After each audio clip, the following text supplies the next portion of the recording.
আসসালামু আলাইকুম এভরিওয়ান, আশা করছি সবাই ভালো আছেন। আর আজকে আমরা কথা বলবো কোনো ব্রাউজারে একটা ফাইল যদি ডাউনলোড করেন আর ডাউনলোড করার পরে দেখা যাচ্ছে ফাইলটি অটোমেটিকলি আপনি ওপেন করেননি, কিন্তু অটোমেটিকলি ফাইলটি ওপেন হয়ে গিয়েছে, আপনার ডেস্কটপের সামনে চলে আসছে। ফাইলটা এমনও ফাইল হতে পারে যেটা আপনার সিক্রেট কোনো ফাইল, আপনার পাশে কেউ ছিল, আপনি ডাউনলোড করছেন যে ডাউনলোড করি পরে দেখবো, কিন্তু ফাইলটা অটোমেটিকলি ওপেন হয়ে গিয়েছে। ভিডিও হোক, অডিও হোক বা কোনো ছবি হোক। এই সমস্যার সমাধান কিভাবে করবেন আজকে সে বিষয়ে কথা বলবো। তো চলুন কথা না বাড়িয়ে শুরু করা যাক।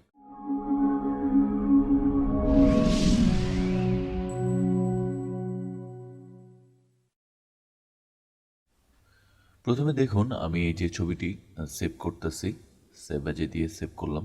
সেভ করার পরে এই যে দেখেন অটোমেটিকলি আমার ফাইলটা কিন্তু ওপেন হচ্ছে আমার ব্রাউজার থেকে। এটা মূলত আপনার ব্রাউজারের সেটিং থেকে এই প্রবলেমটা হয়।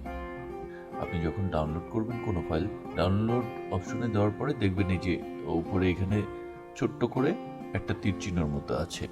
এইখানে 4টা অপশন থাকে totally: open, always open, file of this type, show in folder, cancel.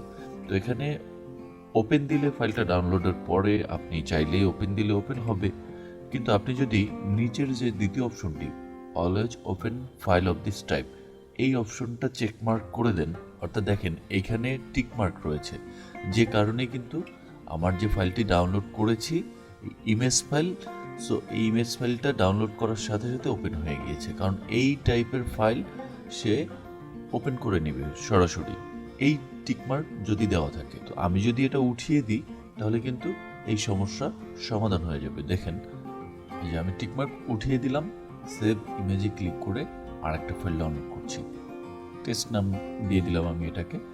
দেখেন এখন কিন্তু আমার ফাইলটা আর ওপেন হচ্ছে না, এটা কিন্তু টিকমার্ক নেই দেখে এখন ফাইলটা ওপেন হয়নি। এখন আমি শো ইন ফোল্ডার দিয়ে ফোল্ডারে গিয়ে তারপরে ফাইলটা ওপেন করে দেখতে পারতেছি বা দেখব। এই হচ্ছে সিস্টেম আসলে।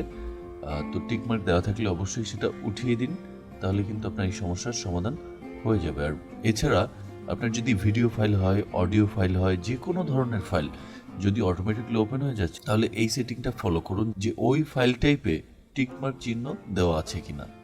আরেকটা সেটিং যেটা আছে সেটা হচ্ছে ক্রোমের ভিতরে, আপনি চাইলেই সেটা করতে পারবেন।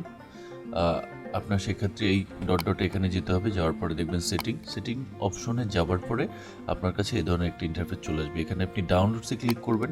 ডাউনলোডসে ক্লিক করলে open file type automatically after downloading, এই অপশনটা আপনি এখানে সুন্দরভাবে দেখতে পারবেন। তো এইটা যদি থাকে আপনি এখানে ক্লিয়ার করে দিবেন, তাহলে কোনো টাইপের ফাইল আর টিকমার্ক থাকবে না। আপনি এখন ডাউনলোড করলে আপনার নিজেকে ওপেন করে নিতে হবে।